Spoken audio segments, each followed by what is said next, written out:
Hello students, स्वागत है आपका अपने YouTube channel set to success पे। तो डियर स्टूडेंट, आज समीर सर आप लोगों के लिए लेके आ चुके हैं क्लास 11 का फर्स्ट चैप्टर सेट। ठीक है, तो सेट्स पढ़ाएंगे समीर सर मैथमेटिक्स का। तो बहुत सारे बच्चे अभी 10 क्लास दिए हैं, अभी रिजल्ट आ चुका होगा या नहीं आया होगा, बहुत सारा बोर्ड का रिजल्ट आ चुका है। तो 10 के बाद बहुत सारे स्टूडेंट सोचते होंगे कि 11 क्लास में मैथ लें या नहीं लें, क्या करें, हार्ड है क्या। तो उन बच्चों के लिए जो मैथ लिए हैं तो उन लोगों के लिए मैथ और आसान होने जा रहा है, क्योंकि समीर सर आप लोगों के साथ जुड़ने जा रहे हैं।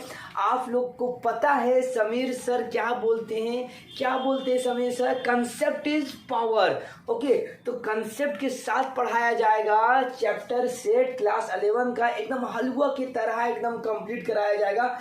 पूरा सीरीज कराया जाएगा आप लोगों को, चैप्टर 1 से लेकर के चैप्टर लास्ट तक कराया जाएगा। बस आप लोगों से एक रिक्वेस्ट है कि समीर सर सिर्फ आप लोगों के लिए लाए हैं ये सेट चैप्टर, और आगे अगर कंटिन्यू अगर आप लोग देखना चाहते हैं ये चैनल को, ये चैप्टर को क्लास 11 का, तो आप लोगों का सपोर्टिंग बहुत ज़रूरी है। तो आप लोग अगल बगल दाएं बाएं मोहल्ले जितना स्कूल में सब में ढिंडोरा पिटवा दीजिए कि समीर सर सेट्स चैप्टर लेकर आए हैं मैथमेटिक्स का, जो कि बहुत ही बेहतरीन तरीके से कंप्लीट कराया जाएगा आप लोगों को।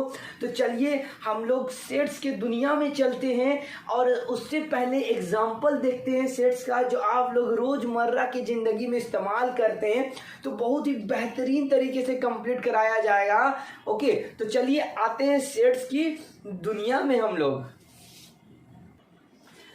जी हाँ स्टूडेंट, आप अपने रोजमर्रा की जिंदगी में बहुत सारे वर्ड का इस्तेमाल करते हैं जो कि सेट से आया हुआ है। ओके, तो मैथमेटिक्स की दुनिया में सेट्स का एक अलग कंसेप्ट है। तो जैसे सेट्स बहुत सारे चीज़ में आप लोग इस्तेमाल करते हैं, जैसे कि यार एक बार बिजनेस सेट हो जाए फिर तो मज़ा आ जाएगा। तो ये इसमें क्या आया, एक बार बिजनेस सेट हो जाए। तो सेट का ये जो सेट चैप्टर पढ़ाने जा रहे हैं SETS सेट्स, सेट्स में सिर्फ S आप लोग हटा दे तो क्या हो जाएगा, सेट। तो आया ना। तो आप लोग अगर कहीं बुक लेने गए, ठीक है, तो आप लोग क्या बोले कि मैथ का 10 क्लास का 11 क्लास का मैथमेटिक्स का बुक दीजिए, NCERT का वो दिया, ठीक है। उसके बाद आप लोग बोले पूरा एक 11 क्लास का पूरा सेट दे दीजिए, तो पूरा 11 क्लास का बुक का सेट आप लोगों के पास होगा। तो यहाँ भी वर्ड का इस्तेमाल हुआ सेट्स का। तो आप लोग अपने रोजमर्रा की जिंदगी में बहुत सारे चीज में इस्तेमाल करते हैं सेट्स का। तो एक बार ये काम सेट हो जाए, एक बार ये सेट हो जाए, एक बार वो सेट हो जाए, है कि नहीं। तो ये सेट वर्ड आप लोग बचपन से इस्तेमाल करते हुए आ रहे हैं, लेकिन आज मैथमेटिक्स की दुनिया में सेट्स का डेफिनेशन आप लोग सीखेंगे, क्या होता है सेट्स वो हम लोग जानेंगे, सेट्स का हर एक चीज़ जानेंगे। एक्सरसाइज 1.1 में जो जो चीज़ का इस्तेमाल किया जाएगा वो हम बताएंगे, और आप लोगों का 1.1 धुआं हो जाएगा। एकदम आप लोग आराम से कंप्लीट कर लोगे, उसी तरह सब कुछ कराएंगे, हल्की हल्की हर एक चीज़। तो आइए अब सेट्स का हम लोग डेफिनेशन देखते हैं। सेट्स के बारे में आप लोग एग्जाम्पल जान चुके हैं, आइए एग्जाम्पल डेफिनेशन सब कुछ हम लोग देखते हैं। तो डियर स्टूडेंट, अब हम लोग देखेंगे सेट। आप लोग पढ़ रहे हैं तो आप लोग को पता होना चाहिए सेट का कहाँ कहाँ इस्तेमाल किया जाता है। तो आइए हम लोग देखते हैं सेट का कहाँ कहाँ इस्तेमाल किया जाता है। Relation, function, calculation, sequence and series, probability, ये सारा में सेट्स का इस्तेमाल किया जाता है। लेकिन आप लोग बोलिएगा सर हम लोग तो रिलेशन पहली बार सुन रहे हैं, फंक्शन पहली बार सुन रहे हैं, सीक्वेंस एंड सीरीज, प्रोबेबिलिटी पहली बार सुने हैं। तो डियर स्टूडेंट, ये बहुत सारा चैप्टर आप लोगों को 11 क्लास में आने वाला है और 12 क्लास में आने वाला है। और इसके बाद आप लोग सोचते होंगे सेट्स आखिर दिया कौन था। तो sets theory was given by George canter sets theory दिया हुआ था, ठीक है। तो सेट्स का आप लोग डेफिनेशन देखिए, यहाँ पे सेट्स का डेफिनेशन लिखा हुआ है, well defined collection of an object और एलिमेंट। वेल डिफाइंड मतलब क्या होगा, अच्छे से कोई चीज का डिफाइन किया हुआ ही उसी को सेट्स कहते हैं हम लोग। अब आप लोग बोलिएगा सर एग्जाम्पल एक दे दीजिए सर समझाने के लिए। तो एग्जाम्पल जैसे अगर हम लोग बोलें कि मंथ ऑफ ईयर में कौन कौन सा मंथ आता है, तो आप लोग मंथ ऑफ ईयर कैसे लिखिएगा। देखिए जैसे मंथ ऑफ ईयर, तो मंथ ऑफ ईयर, तो आप लोग क्या लिखिएगा मंथ ऑफ ईयर, इसके अंदर लिखिएगा जनवरी, फरवरी, मार्च, दिसंबर। ठीक है, तो इतना सारा कुछ आप लोग लिखिएगा। अब ये मंथ का नेम है एक ईयर में, ठीक है, तो जनवरी, फरवरी, मार्च, तो ये एक वेल डिफाइंड कंसेप्ट है। ठीक है, well defined collection of an object, collection, ये कलेक्शन किया हुआ गया है ऑब्जेक्ट या एलिमेंट, इसको हम लोग ऑब्जेक्ट भी कह सकते हैं, एलिमेंट भी कह सकते हैं। तो ये वेल डिफाइंड है। अब जैसे वेल डिफाइंड का मतलब समझ में नहीं आ रहा, तो स्टूडेंट्स वेल डिफाइंड का मतलब जैसे अगर आप हमसे पूछिएगा कि सर एक साल में कौन कौन सा मंथ का नेम है बता दीजिए, तो हम यही बता देंगे जनवरी, फरवरी, मार्च, अप्रैल, मई, जून या दिसंबर तक बता देंगे।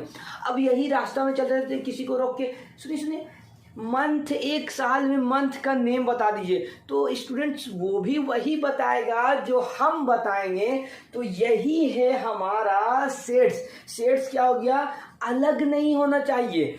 तो जो हम बताएं, जो आप बताएं, जो आस पड़ोस के लोग बताएं, मतलब कि एक well defined collection of an object हो, वेल डिफाइंड किया गया हो, उसमें कोई अलग चीज ना हो, उसको ही बोलेंगे मंथ ऑफ ईयर। जैसे आपके क्लास में जितना भी बच्चा, आपके सेक्शन में अगर कोई आके पूछेगा कि आपके क्लास में कितना बच्चा है, तो एक स्टूडेंट बोलेगा 56, और दूसरे स्टूडेंट को ही पूछा जाएगा तो वो भी बोलेगा 56।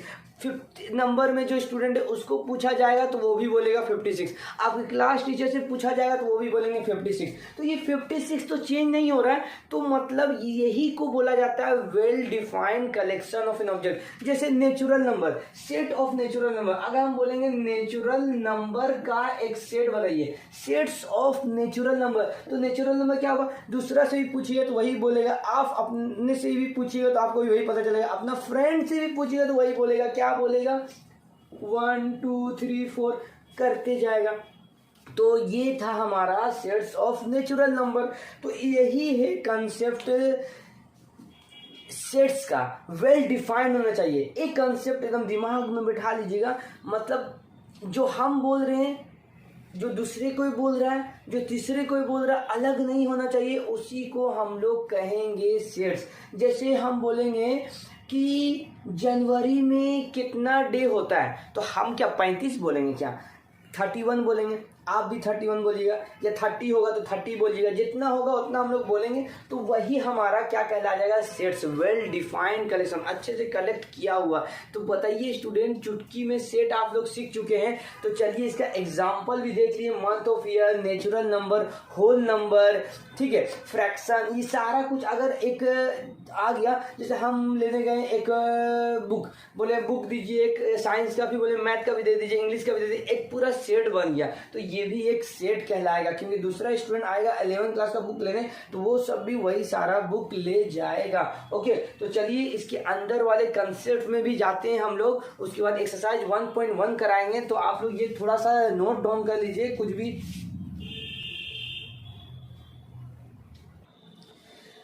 The objects in a sets are called its member or element. The object in a set, set के अंदर जो ऑब्जेक्ट होगा उसको हम लोग क्या कहेंगे, मेंबर कहेंगे या एलिमेंट कहेंगे। जैसे कोई सेट ए ले लिए, देखिए ए जो है नोटेशन ऑफ सेट, सेट को पुकारा जाता है, किससे पुकारेंगे हम, तो ए हम पुकारे, इसी को बोलते हैं नोटेशन ऑफ सेट। सेट को डिनोट किए कि मेरा कोई ए सेट है इज इक्वल टू, इसके अंदर ये सारा कुछ अंदर है, तो ये सारा कुछ क्या हो गया, ये एलिमेंट और मेंबर, ये सेट का एलिमेंट हो गया या मेंबर हो गया। मतलब आप लोग समझ लीजिए, इसके अंदर जो भी चीज रहेगा उसको एलिमेंट या मेंबर कहेंगे। जैसे होल नंबर, होल नंबर का एक सेट हम बनाना चाहते हैं तो होल नंबर का W से डिनोट करेंगे। यही है मेरा नोटेशन ऑफ सेट। सेट्स का नोटेशन W से किए इज इक्वल टू दिए इस तरह किए whole number 0 1 2 3 that whole number. तो होल नंबर आप लोग पता क्या होता है, अगर 0 से स्टार्ट हो कोई नंबर 0 1 2 3 लगातार जाते रहे उसी को हम लोग कहेंगे होल नंबर। तो ये हमारा सेट्स बन गया होल नंबर का।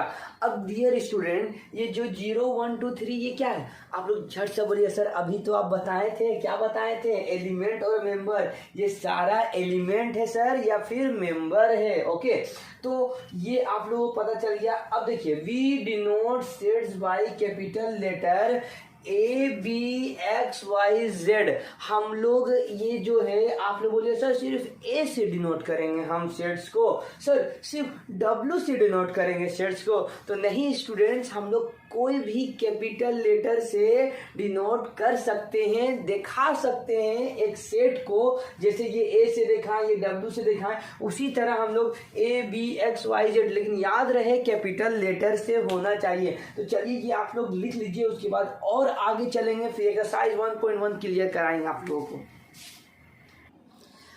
अब इसके बाद हम लोग देखने जाएंगे application of symbols E and E note. अभी तो नया चीज आ गया मार्केट में। अब आप लोग क्या बोलिएगा सर ये तो नया चीज है, पूरे हम लोग कभी नहीं देखे इस तरह लिखा हुआ ई टाइप का लग रहा है। तो आखिर ये ई क्या है? तो dear student the symbol of E stand for ये सिंबल ई क्या बताता है?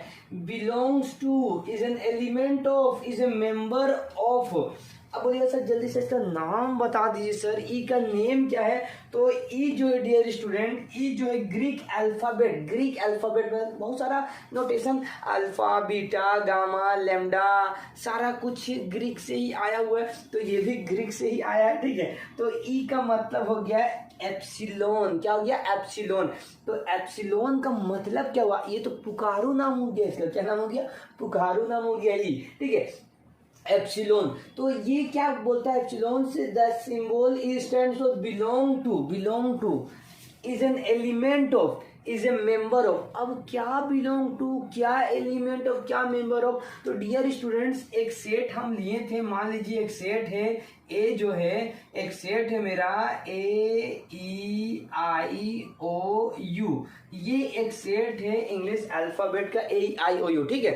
तो अगर हम बोले क्या ए जो है वो ई जो है, ई ले लेते, ई जो है इसके अंदर ये वाला ई, ये किसका एलिमेंट है? तो बोलेंगे ई का एलिमेंट है। ओके तो यही बिलोंग्स टू, मतलब ई जो है, ये ई जो है वो बिलोंग्स कर रहा है सेट ए के अंदर, मतलब ई जो है वो सेट ए के अंदर है, आई जो है हमारा वो सेट ए के अंदर है, ओ जो है हमारा वो सेट ए के अंदर है। तो इसको लिखते कैसे? A is an element of set A, ठीक है। I is an element of set A. I जो है वो सेट ए के अंदर है, यही ओ लिखेंगे। O is an element of set A, O जो है ए के अंदर है।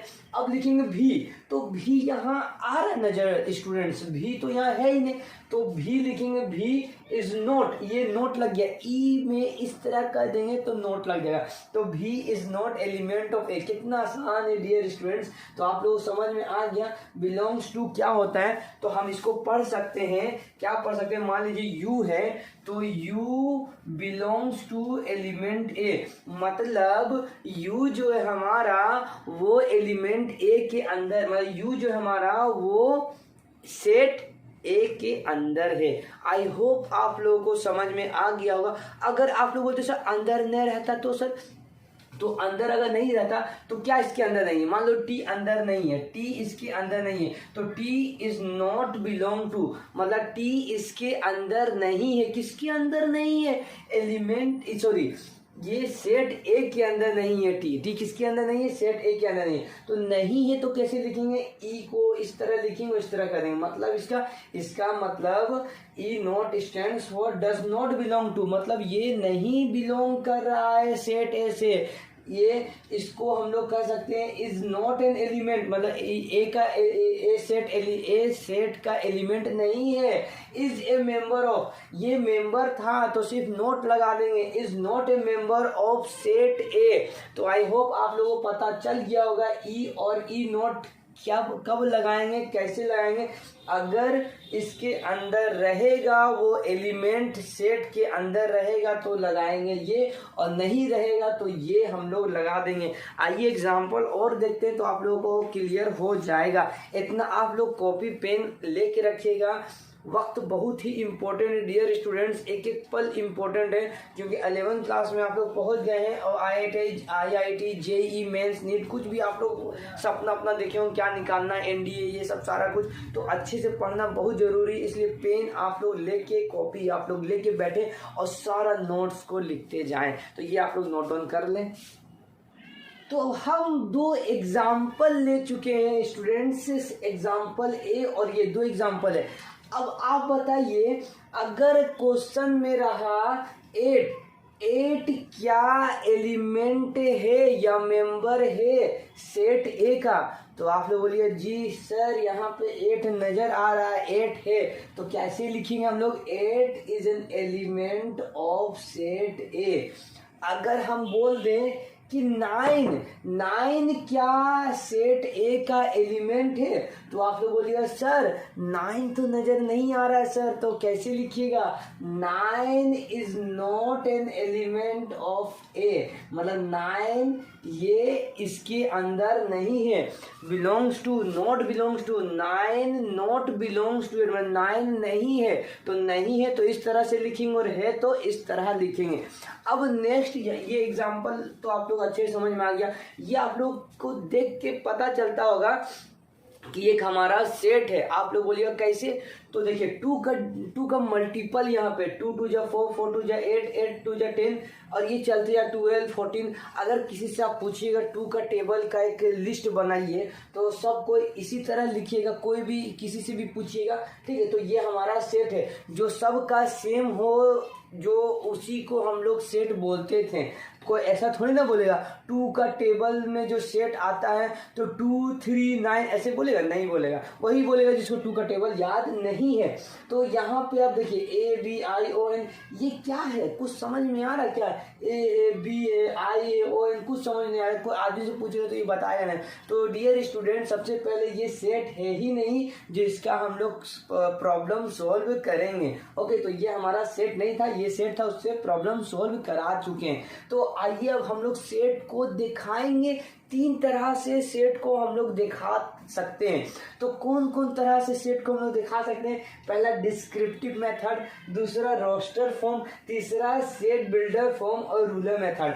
डियर स्टूडेंट्स, ये हमेशा एग्जाम में पूछा जाता है, रोस्टर फॉर्म से सेट बिल्डर फॉर्म में कन्वर्ट कीजिए, सेट बिल्डर फॉर्म से रोस्टर फॉर्म में कन्वर्ट कीजिए। तो ये दोनों हमेशा पूछा जाता है। तो आप लोग यहाँ नोट डाउन कर लीजिए, एक एक बताएंगे यहाँ पे, फिर हम लोग चलेंगे एक्सरसाइज पे। ओके, तो कंसेप्ट सीखना बहुत जरूरी है, तभी एक्सरसाइज कर पाइएगा। हम चाहते तो तुरंत आप लोग एक्सरसाइज लिख सकते थे, एक्सरसाइज 1.1। आइए प्रॉब्लम सॉल्व करते हैं, लेकिन वो समझ में नहीं आएगा तो फिर बेकार हो जाएगा वीडियो देखने का, है कि नहीं।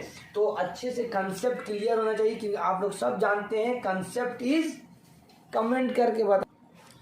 अब हम लोग देखेंगे सेट्स को हम लोग कितने तरह से रिप्रेजेंट कर सकते हैं। तो सेट्स को हम लोग 3 तरह से रिप्रेजेंट कर सकते हैं, एक डिस्क्रिप्टिव मेथड, एक रोस्टर फॉर्म और एक सेट बिल्डर फॉर्म, एक सेट बिल्डर फॉर्म। ये 3 तरह से हम लोग सेट्स को डिनोट कर सकते हैं। जैसा कि आप लोग देखें थे, इससे पहले ए सेट लिख रहे थे और इसको इस तरह से 1 2 3 4 5 इस तरह से लिख रहे थे।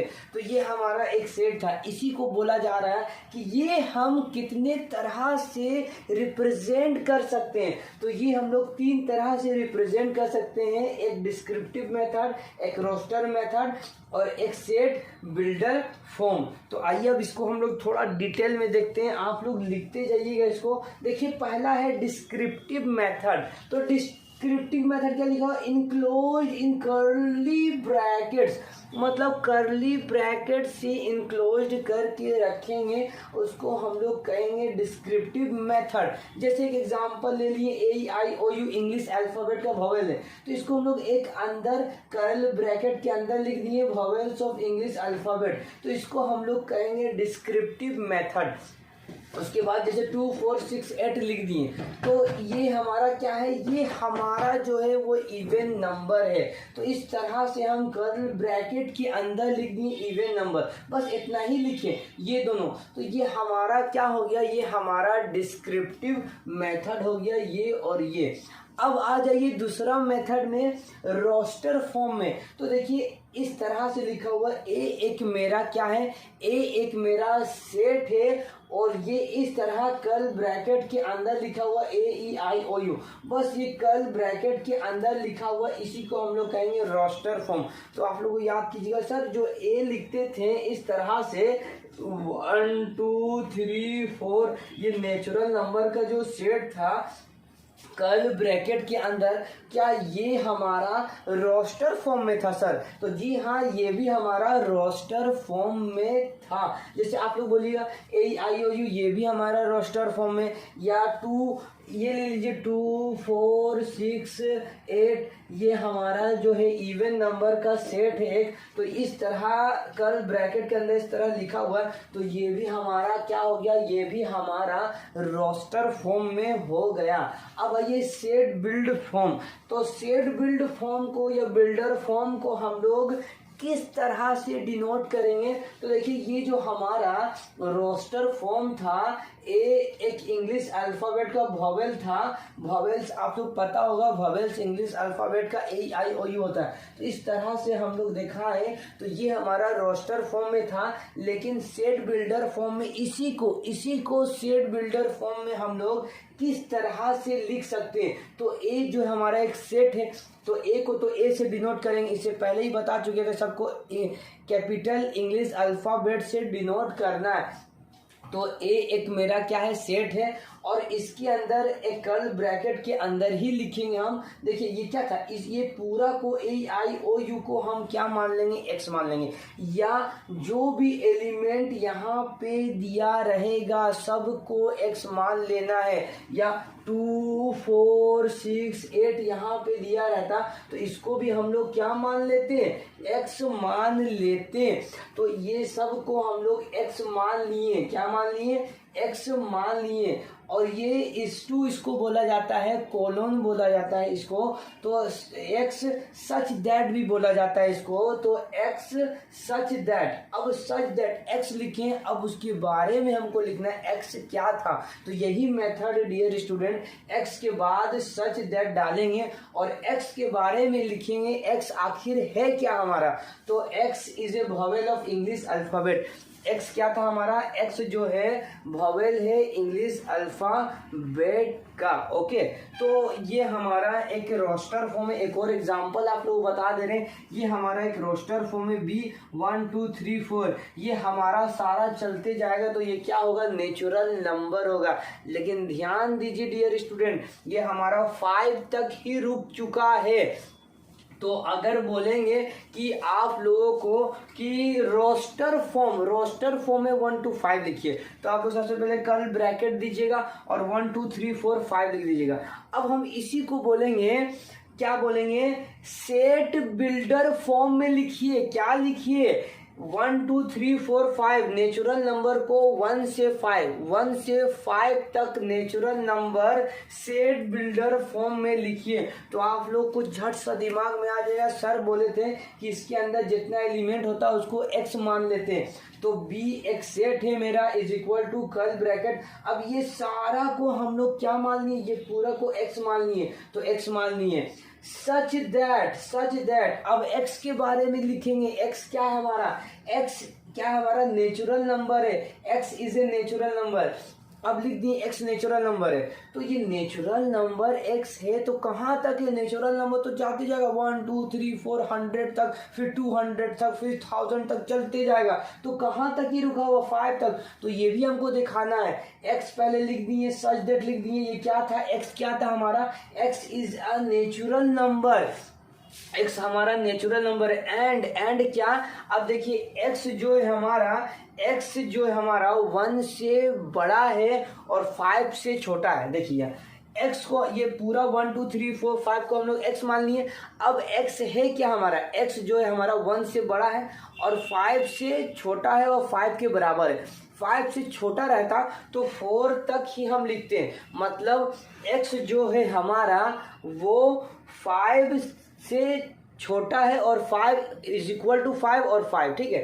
तो यहाँ पे लिखें x जो है हमारा 1 से बड़ा है और 5 से छोटा है और बराबर है, 5 से छोटा है और बराबर है, इसलिए हम लिखें। तो आई होप आप लोगों को समझ में आ गया roster form, set build form, descriptive method क्या होता है।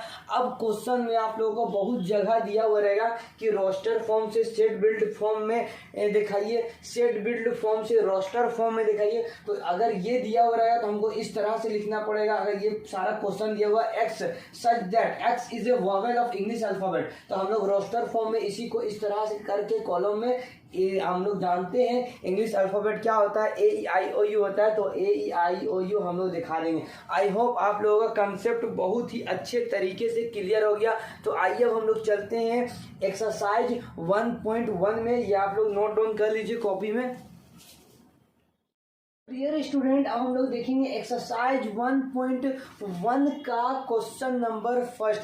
तो क्वेश्चन नंबर फर्स्ट में क्या बोल रहा है, which of the following sets को जस्टिफाई योर आंसर, कौन सा सेट्स है और जस्टिफाई कीजिए आंसर। तो हम क्या बोले थे कि जो आप जानते हो और दूसरा आदमी भी वही आंसर देता हो और तीसरा आदमी भी वो चीज का वही आंसर देता हो, वही सेट्स होगा। जैसे फर्स्ट क्वेश्चन देखिए, फर्स्ट क्वेश्चन दिखा रहा है the collection of all the month of year beginning with letter Z. अब कलेक्शन बनाइए, किसका कलेक्शन बनाइए, मंथ ऑफ ईयर का कलेक्शन बनाइए जो कि स्टार्ट हो रहा है लेटर जे से।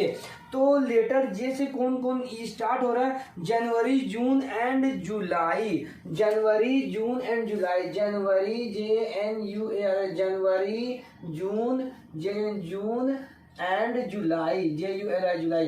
तो देखिए बोल रहा है कि एक सेट बनाइए जो स्टार्ट हो रहा है जनवरी जून और जुलाई से। तो क्या ये सेट है, अगर किसी भी आदमी से आप लोग पूछिएगा कि पूरा 12 महीना में जे से कौन कौन मंथ स्टार्ट होता है, तो सभी कोई यही आंसर देगा जनवरी जून एंड जुलाई। तो बोल रहा है कि यार ये सेट है, तो जी हाँ स्टूडेंट, आप लोग एकदम परफेक्ट आंसर दोगे कि हाँ सर ये सेट है, क्योंकि सारा कोई से पूछेंगे तो यही आंसर देगा।